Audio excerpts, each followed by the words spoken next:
ये कलिकाल की बड़ी महिमा वर्णन की भगवान व्यास जी ने।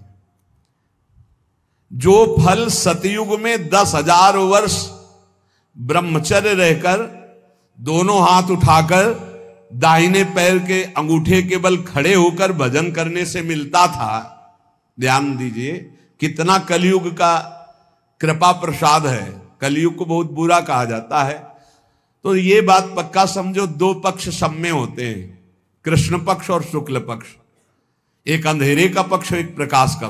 तो कलयुग में दो पक्ष हैं। एक अंधेरे का पक्ष अगर भगवान से विमुख हो तो नष्ट कर देगा। यहां कह रहे हैं भगवान महर्षि वेद व्यास देव जी, यत्कृते 10 त्रेतायाम हायनेन तत् द्वापरे तश्च मासेन हरहोरात्रेण तत्कलौ तपसौ ब्रह्मचर्यस्य जपादेश्च फलम द्विजा प्राप्नोति पुरुषस्तेन कलिसाध्यति भासितम। सतयुग में 10,000 वर्ष ब्रह्मचर्य से रहकर दाहिने पैर के बल अंगूठे के खड़े होकर दोनों हाथ उठाकर मंत्र जपने से जो फल मिलता था,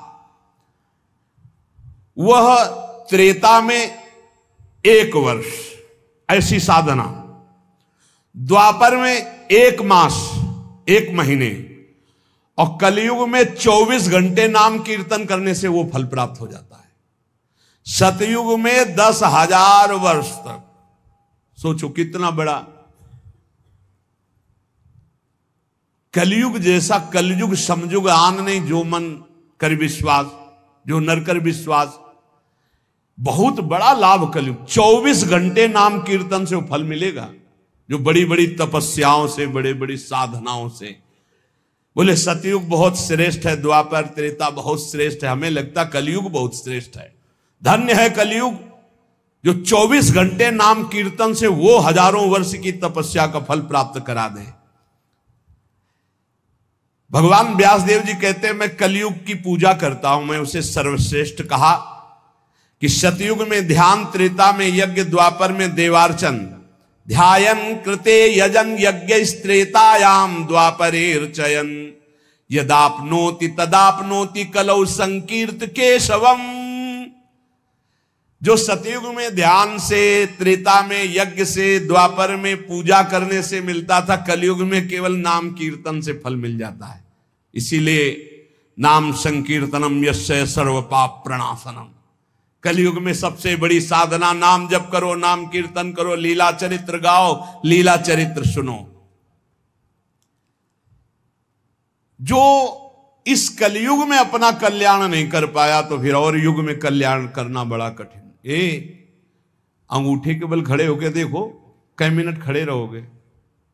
ऐसे उपमन्यु आदि बड़े बड़े महात्माओं के चरित्र आते हैं, 1000 वर्ष, 10,000 वर्ष ऐसे। अरे यही सौभरी ऋषि यमुना में डुबकी लगा के भजन करके देखो, कई मिनट करोगे। जल को स्तंभित कर दिया, समाधिस्थ। ऐसे ऐसे महात्मा, अपने लोग महात्मा कहते हैं अपने को। डुबकी लगा के 2 मिनट नहीं रुक सकते नीचे, वो समाधिस्थ हैं। मछली को देख के 50 ब्याह करते हो, तुम मोबाइल में देख के क्या करोगे, तुम्हारे क्या होगा। इसीलिए बहुत होश में। कलयुग में बहुत महानता है भगवत प्राप्ति की, बहुत सुविधा है भगवत प्राप्ति की, होश में हो जाओ तो। पर ये होश रहने नहीं देता। ये किसके होश उड़ाता है, इसका प्रवेश कहां है, बता चुके कई बार। मदिरा पान करने वाला, मांस खाने वाला, पराई स्त्री से व्यभिचार करने वाला, और स्वर्ण चोरी करने वाला, जुआ खेलने वाला, छल झूठ कपट रजोगुण, ये सब इसके स्थान है। नाम जप करो, पवित्र भगवत प्रसाद पाओ। कहां कलयुग है, आनंद ही आनंद। बोलो यहां कितनी देर कलयुग लगा तुम्हारे ऊपर, आनंद ही आनंद है। कलयुग समजुग आन नहीं, जो नर कर विश्वास, गाय राम गुण गण विमल भवबिन तरह प्रयास। कितना बड़े कलयुग, केवल नाम आधारा, कोई बात और हो ना हो, राधा राधा राधा पार हो गए। सुखस्यांतरम दुखम दुखस्यांतरम सुखम पर्यायेणोपसर्पन्ते नरम नेमि मरा इव। भाई जैसे रात के बाद दिन आता है, दिन के बाद रात आती है, ऐसे तुम सुख में हो तो दुख आने वाला है, तैयार हो जाओ। और दुख में हो तो सुख आने वाला है। सुखम श्यांतरम दुखम, दुख श्यांतरम सुखम, भगवान व्यासदेव जी कह रहे हैं। ये पक्का तुम्हारे पूरे जीवन क्रम लगा रहेगा, क्योंकि तुम्हारा प्रारब्ध रच चुका है। सुख के बाद दुख, दुख के बाद सुख, ऐसा चलेगा। ये चक्र की तरह चलता रहता है। इसलिए तुम सुख में भूलो नहीं और दुख में प्रभु को भूलो नहीं। नाम जप निरंतर करो तो सुख दुख से परे हो जाओगे। जातस्य नियतो मृत्यु पतनम च तथोन्नते विप्रयोगावसानस्तु संयोगा संचयः क्षयः विज्ञायना बुधा शोकम न हर्षमुपयान्ति ये तेषामेवेतरे चेष्टाम शिक्षन्ता सन्ति तादृशा। हे भाई, मेरी बात सत्य मान लीजिए। जातस्य नियतो मृत्यु, तुम्हारा शरीर जन्म लिया है ना, मरेगा पक्का। कल एकांतिक में एक भाई से पूछा, प्रश्न कर रहे थे, भाई तुम्हें कभी आता है कि मरोगे? बोले नहीं। हमारा सत्संग सुनना रोज मिलेगा ये आपको। सत्संग में एक बार तो रोज आएगा कि तुम मरोगे, नहीं आएगा? रोज आता है। आपका तो अभ्यास बन गया होगा सुनने का कि मरने वाली बात तो रोज आती है। यही हमको संभालेगी, क्योंकि जाना है। जो संभलते नहीं हैं वो लड़खड़ा के गिर जाते हैं। रोज संभलना है, मरना है। जातस्य नियतो मृत्यु पतनम च तथोन्नति। अगर शरीर जन्मा है तो मरेगा आज, नहीं तो कल तैयार हो जाओ। जाना है, जाना है। कब जाना है पता नहीं है। फांसी वाले को तो समय बता दिया जाता है कि कल 12 बजे होगी, अपने को अपना ये भी समय नहीं पता है, पता नहीं कब जाना है। उसे पता हो जाए तो अच्छा रहता है। सब डर जाते कि इतना रह गए। बर्थडे कोई तो मनाता नहीं, शोक डे जरूर मनाता, लेकिन अब पता नहीं इसलिए बर्थडे मना रहे हैं। वैसे तो नहीं मनाना है, नहीं मनाना है। मनाना है गुरु प्रदत्त जन्मदिन। जिस दिन से दीक्षा हुई वही दिन हमारा सार्थक है। और यदि मनाना है तो नाम कीर्तन करके मनाना है। बर्थडे कैसे मनाया जाता है जानते हो? प्रिया प्रीतम को विराजमान करो, श्रृंगार करो, ब्याहुला करो और रात भर कीर्तन करो और खूब सबको पकवान पवाओ और जय जयकार लगाओ। हम कह रहे रोज बर्थडे मनाओ, बहुत बढ़िया है भैया। इस तरह का बर्थडे, इस तरह का बर्थडे। खोल रहे हैं शराब, गंदी गंदी सब खान पान और नाच रहे हैं, और ये कोई बर्थडे? समय नष्ट कर रहे हैं। कितना कीमती, राधा राधा राधा, कितना कीमती समय आप कैसे नष्ट करो? बहुत लोभ लगता है। इतना कीमती, एक श्वास खरीद नहीं सकते 50 वर्ष की कमाई में। 50 वर्ष की कमाई की जो श्वासें तुमने व्यर्थ की, सब श्वासों के द्वारा जो आपने धन एकत्रित किया, एक श्वास नहीं खरीद सकते। ऐसा कीमती श्वास राधा राधा। कह रहे हैं नित्य ये ध्यान रखो कि शरीर जन्मा है तो मरेगा। कुछ अच्छा नहीं लगेगा ये बात ध्यान रखने पर, नहीं लगता अच्छा, कुछ अच्छा नहीं लगता।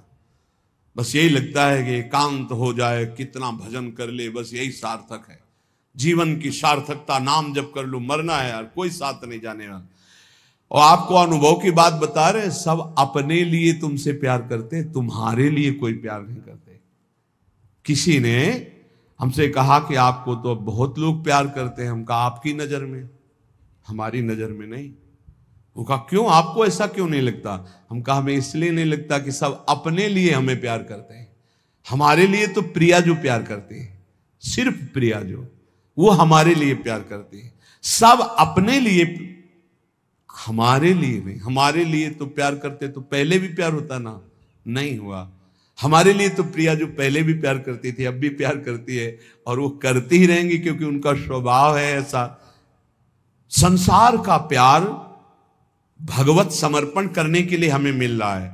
आपका प्यार लिया प्रियाजू के चरणों में समर्पित, हमारे लिए नहीं, हमारी प्रियाजू के लिए। हमारे लिए प्यार सिर्फ हमारी प्रियाजू का है।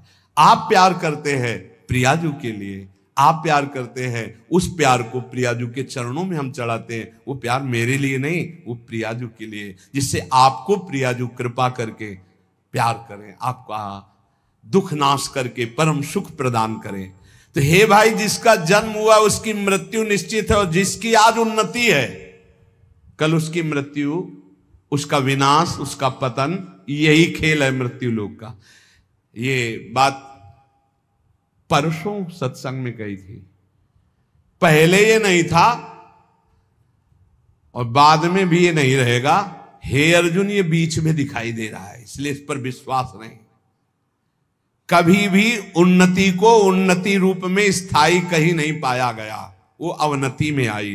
कभी भी अवनति सदैव अवनति नहीं बनी रहती, वो उन्नति को प्राप्त होती। ये चक्र चल रहा है, इसलिए अभिमान मत करो, फूलो मत, निरंतर भजन परायण रहो।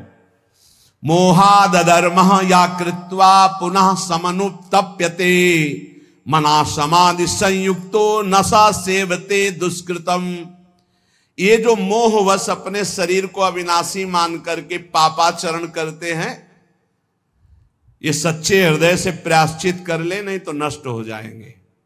हर पाप बम की तरह जमा हो रहा है तुम्हारा, जब फूटेगा ना बिल्कुल नष्ट कर देगा, किसी काम का नहीं रखेगा। जो जो तुम जान रहे हो कि पाप हो रहे हैं, इनका फटाफट प्रायश्चित कर लो। पाठ के द्वारा, भजन के द्वारा, संत महापुरुषों की सलाह के द्वारा उनको नष्ट कर दो, नहीं वो जब वृक्ष रूप हो जाएंगे तब फिर तुम नष्ट नहीं कर पाओगे। एकाग्रता पूर्वक देखो तुमसे कौन कौन पाप हो रहे हैं, वर्तमान में कौन कौन पाप हुए हैं, उन पापों का क्या प्रायश्चित है, उनका प्रायश्चित कर लो।